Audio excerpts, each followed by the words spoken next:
নমস্কার, টক্সিক নীলাদ্রি চ্যানেলে তোমাদের সবাইকে জানাই অনেক অনেক স্বাগতম। তো কেমন আছো বন্ধুরা? আশা করি সবাই ভালো আছো। তো দেখতেই পাচ্ছ আজকে সকালটা খুব সুন্দর, ওয়েদারটাও খুব ভালো, আর আকাশটাও দেখো মেঘ জমে আছে। আর এই দেখো আমি কতগুলো ফুল তুলে রেখেছি। তো আমাদের কাছে যেহেতু অনেক ফুল ফুটেছিল আজকে, আর এই যে মাঝখানে দেখতে পাচ্ছ নানা রকমের এই যে শেফালি ফুল, এগুলো কিন্তু আমাদের বাড়ির না, এগুলো আমার জেঠি শাশুড়ি পাঠিয়ে দিয়েছে ওই বাড়ি থেকে, যেহেতু আমাদের বাড়িতে আজকে শনি পূজা। আর কি হয়েছিল শনি পূজাতে, কেন শনির দোষ গেল, সবটাই তোমাদের সঙ্গে আজকে খুলে বলবো। তো দেখো, দেখতেই পাচ্ছ বন্ধুরা, আমি সব কিছু সকাল সকাল উঠেই আমি আর মা উঠতে গেছি ঠাকুর ঘরে, আর ঠাকুর ঘরের ভেতরে পুজোটা মা দিচ্ছে, আর আমি বাইরে এগুলো সব রেডি করছি, কারণ আমাদের বাড়িতে আজকে শনি পূজা এবং সত্যনারায়ণ পূজা। তো আমি সত্যনারায়ণ পূজানোর জন্যই সব কিছু রেডি করছি। আর শনি পূজা যেহেতু ঘরে হয় না, তোমরা সবাই জানো, তো বাইরে হবে সেটা। তো ওটার মানে সব কিছু জোগাড় আমরা পরে করব। এখন আপাতত আমি সত্যনারায়ণ পুজোর জন্য সব কিছু করে নিচ্ছি। আর দেখো মানে প্রচণ্ড রোদ না থাকলেও কিন্তু প্রচণ্ড গরম পড়েছিল, যার জন্য আমি আজকে নাইটি পরেই ছিলাম।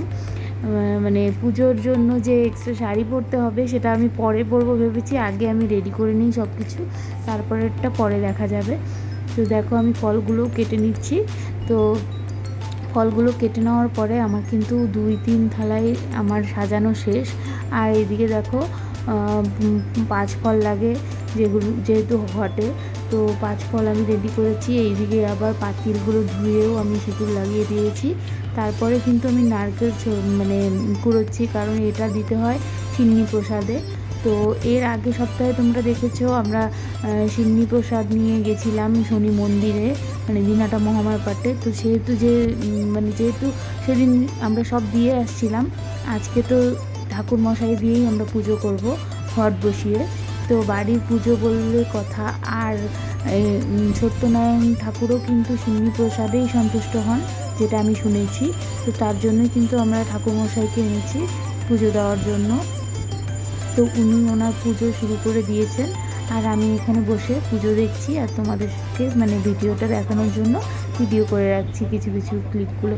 তো আমি দেখো এখানে বসে পড়েছি, আমি আর মা, আমরা দুজন মিলেই অঞ্জলি দিলাম। তো আমাদের অঞ্জলি দেওয়াও হয়ে যাবে এখন। তো হওয়া হয়ে গেলে কিন্তু আমরা নিচে চলে যাব, আবার ব্যবস্থা করতে হবে ওই পুজোর জন্য, কারণ 12টা বেজে গেলেই কিন্তু শনি পুজো করা যায়, তোমরা জানোই, বার পুজো যেটাকে বলে। আর এইদিকে দেখো আমরা কিন্তু দুজনে মিলেই সব কিছু রেডি করে দিলাম, মানে যা করছিল নিচের দিকে মানে রান্নাবান্না। আর এইদিকে দেখো খই বাছার কাজ শুরু হয়ে গেছে, কারণ আমার কিন্তু নিচেরও মানে পুজোর জন্য কিন্তু সব কিছু রেডি করা শেষ। আর যেহেতু বাইরে সব কিছু নিয়ে যাওয়া সম্ভব না, কারণ আমাদের তো বাইরে উঠোন নেই, আর রাস্তার পাশে যেহেতু পুজো, তো এখানে অনেক নোংরাও থাকে, যার জন্য কিন্তু আমরা ঘরে সব কিছু রেডি করে তারপরে বাইরে নিয়ে গেলাম। আর এদিকে দেখো আমাদের বাড়ির ছেলেগুলো কিন্তু ওপরে তাঁবু টাঙিয়ে দিচ্ছে, কারণ খুব রোদ না থাকলেও রোদের কিন্তু খুব তাপ। তো বুঝতেই পারছো এখানে ঢাকিয়ালাও এসে গেছে ঢাক বাজানোর জন্য, যেহেতু আমাদের এটা বার পুজোটা মূর্তি দিয়ে হবে, তো সেহেতু কিন্তু আমাদের ঢাকি আনাও শেষ। তো এখন বামন পুজো দেওয়া শুরু করে দেবে, আর আমরাও এখানে বসে যাব। কী আর করা যাবে বলো, রাস্তার পাশে যেহেতু বাড়িতে কোনো জায়গা নেই, সেহেতু রাস্তার পাশেই পুজো করতে হবে। উঠোন থাকলে তো উঠোনেই করতাম। আর দেখো এই পুজোটা করলে কিন্তু তোমরা সবাই জানো বারের দোষ কাটে, মানে শনির দোষ যেটাকে বলে। তো অনেকেরই আমাদের আছে যে শনির দোষের জন্য অনেক কিছু মানে অনেক বাধা আসে, মানে সংসারে বলো কাজে কর্মে। তো শনি ঠাকুরের আরাধনা করলে কিন্তু আমরা এই পুজোটা করে কিন্তু আমাদের বারের দোষটা আমরা বছর বছর কাটিয়ে নিই। আর যেহেতু ভাদ্র মাসে এটাই লাস্ট সপ্তাহ, লাস্ট শনিবার, তো আজকে ছাড়া কিন্তু আর পুজোটা হবে না। এই ঠাকুরের পুজো জানোই শনিবার ছাড়া সম্ভব নয়। তো ঠাকুরমশাই কিন্তু আমাদের পুজো শুরু করে দিয়েছে, এরপরে হবে যজ্ঞের কাজ। তো এখানেও সব কিছু রেডি করা শেষ। এখানে রেডি করার আগে কিন্তু জেঠি শাশুড়িও এসে গেছিলো, আর একটা মানে ননদের মেয়ে। তো ওরা মিলে খই টই বেছে দিল, আর বাকি কাজগুলো যেগুলো বাইরে নিয়ে আসার সব কিছু সেগুলো নিয়ে আসলো। আর এদিকে দেখো আমি শাড়ি পরে নিয়েছি, একটু টুক করে পেঁচিয়ে নিয়েছি কোনো রকমে, কারণ যেহেতু এটা মূর্তি দিয়ে পুজো আর অনেক লোকও এসছে, তো কীভাবে নাইটি পরে কেমন করে থাকি বলো। তো এসে গেলাম বাইরে শাড়ি পরে, আর এদিকে দেখো সবাই বসে পড়েছি আমরা অঞ্জলি দেওয়ার জন্য। তো আগে যজ্ঞটা হবে, তারপরে কিন্তু অঞ্জলি। আর এদিকে দেখো ঠাকুরমশাই কিন্তু পাঁচালিটা পরে নিচ্ছে। আর পাঁচালিতে কিন্তু অনেক কিছুই লেখা থাকে, তোমরা জানোই, যেগুলো আমরা জানি না ওগুলোও কিন্তু পাঁচালির মাধ্যমে আমরা বুঝতে পারি। অনেক একটা গল্প থাকে যে কি হয় শনি ঠাকুরের মানে পুজো করলে মানে বারের দোষ কাটে, অনেক রকমই কথা লেখা থাকে। মানে এই ঠাকুর আমাদের কি কি ক্ষতি করতে পারে যদি ঠিকমতো আমরা পুজো সম্পন্ন না করি, বা এই ঠাকুরের পুজো করলে কতটা আমাদের কতটা ভালো হবে, সব কিছুই লেখা থাকে পাঁচালির মধ্যে। তো আমার বড় কিন্তু এইদিকে দেখো স্নান করে ধুতি পরে এসে বসে গেছে আমার পাশে। তো ছেলে তো জিমে গেছিলো, তার জন্য জিম মানে ছেলে ওই পুজোগুলো দেখতে পারেনি। আর শনিবার যেহেতু বাড়িতে, ও স্কুলেও বন্ধ, যার জন্য ওকে দিনের বেলায় পাঠিয়ে দিয়েছিলাম। এদিকে দেখো ঠাকুরমশাইয়ের যজ্ঞও শুরু হয়ে গেছে। তো দেখো যজ্ঞতে একটা একটা করে বেলপাতা দিচ্ছে, এখানে 28টা বেলপাতা গুনে রেখেছি আমরা। তো আমাদের কিন্তু সবটা কমপ্লিট হয়ে গেলে কিন্তু আমি ঘরে ঢুকে যাব। তারপরে এখন সন্ধ্যাবেলা নাকি খিচুড়ির ব্যবস্থা করা হবে, যা শুনতে পারলাম। তো আগে এই প্রসাদগুলো এখনই শেষ হয়ে যাবে, মানে এখানে বাইরেই শেষ করে দেওয়া হবে, কারণ এই সিন্নি প্রসাদ ঘরে ঢোকানো যায় না। আর ফলমূল যেটাই বলো না কেন, এই পুজোর প্রসাদ কিন্তু ঘরে ঢোকানো যায় না। আর তারপরে কিন্তু আমরা স্নান করে একে একে করে ঘরে এসে পড়লাম। আর ঘরে এসে দেখি ছেলে যে এই ভিডিও চালিয়ে দিয়েছে, মানে ওর অন্নপ্রাশনে। দেখো ও কতটা বড় হয়ে গেছে, আর ছোটোবেলায় ওর অন্নপ্রাশনের ভিডিও দেখে আমরা তাই ভাবছি যে দিনগুলো কতটা মানে কিভাবে চলে যায়। আর ইনি যাকে দেখছো তোমরা নাচছেন, তো ইনি কিন্তু আমার ঠাকুমা মানে দিদা শাশুড়ি, মানে শাশুড়ি মার মা। তো উনি কিন্তু খুব নাচতে ভালোবাসে। আর আমাদের যেহেতু বাড়িতে হয়েছিল, মানে পুরনো বাড়িতে আমার ছেলের অন্নপ্রাশনটা, তো ওর মামা কিন্তু ওকে দেখো প্রসাদ খাইয়ে দিচ্ছে, মানে পায়েস। তো আগেকার দিনে ভিডিওগুলো কিন্তু সত্যি মানে অসাধারণ ছিল, এখনকার থেকেও অনেক। আর যেহেতু পুরনো স্মৃতি দেখতে কার না ভালো লাগে বলো, তো আমরা পুরনো স্মৃতিগুলো দেখছি সবাই মিলে। তো তারপরে কিন্তু আমরা সবাই বসে যাব খিচুড়ি আর লাবড়ার মানে সব কিছু রেডি করতে। আর সন্ধে হয়েও গেল। তারপরে দেখো আমার মা এসে গেছে এই যে বিভানকে নিয়ে। আর বিভান কিন্তু আমাদের বাড়িতে আসলে তোমরা জানোই খুব খুশি হয়, আর ও কিন্তু যেতেই চায় না বাড়ির থেকে। মানে ওকে বাড়ির যাওয়ার কথা বললে ও কিন্তু খুব রাগ হয়। ওকে মানে এখানে রাখা তো মুশকিলের ব্যাপার, কারণ ওকে সব সময় দেখে রাখতে হয়, একটু দুষ্টুমি করে, আর এই বয়সটাই দুষ্টুমির। এইদিকে দেখো খিচুড়িও কিন্তু বসে গেছে, যেখানে পুজো হয়েছিল ওখানে মানে ওই গেটের ভেতরে, যে বাইরের গেটটা দেখলে ওখানে পুজো হচ্ছিল দুপুরবেলা। আর এখন কিন্তু এটা হচ্ছে ভেতরে। তো এই গ্যারেজের ভেতরে কিন্তু খিচুড়ি রান্না হবে, আর এখান থেকে প্রসাদটা দেওয়া হবে।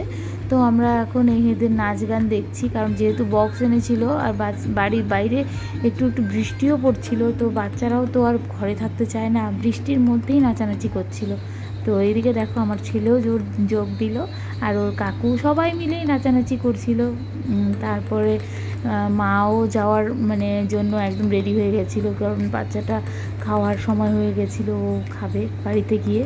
তো মা চলে গেল। তারপরে কিন্তু এদিকে দেখো আকাশ কিন্তু খুব খারাপ ছিল, যখন তখন ঘোর বৃষ্টি আসতে পারে। আর এইদিকে খিচুড়িও রেডি, খিচুড়িও নেমে পড়লো। তো তারপরে কিন্তু এখন লাবড়ার মানে প্রস্তুতি চলছে, ঘরের ভেতরে লাবড়ার জন্য সবজি টবজি কাটা হচ্ছে সব কিছু। তো আমার বর কিন্তু এগুলো নামিয়ে নিচ্ছে খিচুড়িগুলো। তো দেখো ছেলে মানুষ যেহেতু সবই পারে, মানে রাঁধতে না পারলেও মানে সবটাই পারে, কিন্তু করে না। বাড়িতে থাকলে তো কিছুই করতে চায় না, ওই অনুষ্ঠান জন্য সবার পাশে আসার জন্য এটা করছি। আর এদিকে দেখো লাবড়ার জন্য কিন্তু সব কিছু মানে কেটে আমরা রেডি করে ধুয়ে দিয়েছিলাম, তারপরে ওরা বসিয়ে দিল লাবড়াটা। আর এটা আমার ননদের বরই সব কিছু রান্না করছিল, খিচুড়ি লাবড়াটা। আর তারপরে এই যে শুরু হয়ে গেল এখন প্রসাদ বিতরণীর পালা, ওখানে সব কিছু রেডি হয়ে গেছে। এই যে পুন্নি খাওয়াও শুরু করে দিয়েছে। আর এদিকে দেখো বাইরেতেও অনেক লোক এসে গেছে, বসে গেছে খাওয়ার জন্য। তো এইদিকে দেখো তারপরে কিন্তু শুরু হয়ে গেল নাচানাচির পালা। সব শেষে যে এটা হবে সেটা কিন্তু আমরা ভাবিনি। আমরা কিন্তু কয়েকজন মাত্রই ছিলাম, মানে যারা বাড়িতে আমরা দেখছিলাম যে বাড়ির বাচ্চাগুলোই নাচানাচি করছিল। তারপরে দেখি একদল বাপরে বাপ কোথার থেকে যে এত বন্ধু বান্ধব এসে গেল ছেলেগুলোর। তো ওরা কিন্তু সবাই মিলে এনজয় করলো, মানে এত নাচানাচি করলো। তারপরে কিন্তু মাসিও শুরু করে দিল নাচানাচি, আর কি বলবে আর। তো এইদিকে দেখো মানে ঈশানের সঙ্গে মাসিও নাচানাচি করছে। তারপরে কিন্তু একে একে আমরা সবাই এখানে আসবো। তো দেখো বক্সের আওয়াজ শুনলে কি কেউ ঘরে থাকতে পারে? তো আমরা ভাবলাম আমরাও যাই একটু, গিয়ে আমরাও একটু এখানে তালে তাল মিলাই। তো এইদিকে দেখো ছেলে আর এই যে ঈশান কিন্তু শুরু হয়ে গেছে, অনেকক্ষণ থেকে ওরা নাচতে নাচতে কিন্তু হাঁপিয়েই গেছে। তো আমরাও এখন কিন্তু এদের সঙ্গে জোড়া দিব। আর এদিকে দেখো মাসি কিন্তু বাবাকে নিয়েও শুরু হয়ে গেছে ঘরের ভিতরে, কারণ মাসি প্রত্যেকটা সময় এনজয় করতে খুব ভালোবাসে।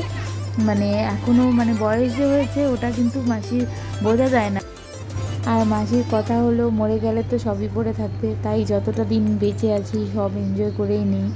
তো আমারও সেটাই কথা, কারণ যতদিন বেঁচে থাকবো এনজয় করেই থাকবো।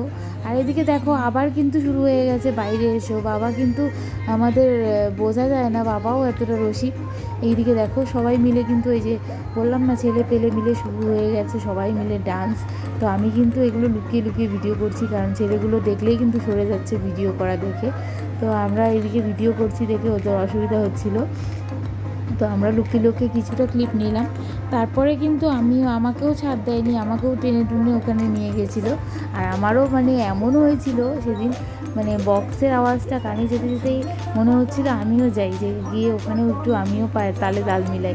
তারপরে আমিও চলে গেলাম ওদের সঙ্গে একটু তাল মিলাতে। কিন্তু আমরা কিন্তু ওদের সঙ্গে বাইরের ছেলেদের সঙ্গে নাচিনি ঠিকই, ওরা চলে গেছিলো। তারপরে কিন্তু আমরা বাড়ির সবাই মিলে কিন্তু এই যে আমার বর, তারপর দেওর, আর এইদিকে মাসি, বাবা, তারপরে পুচকি দুটো, তারপরে যা সবাই মিলে কিন্তু একটু একটু নাচানাচি শুরু করলাম। আর বড়ও এসে গেল আমার সঙ্গে।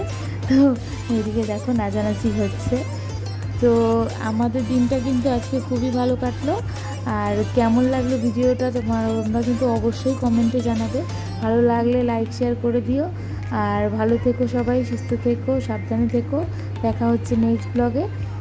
ততক্ষণের জন্য টাটা।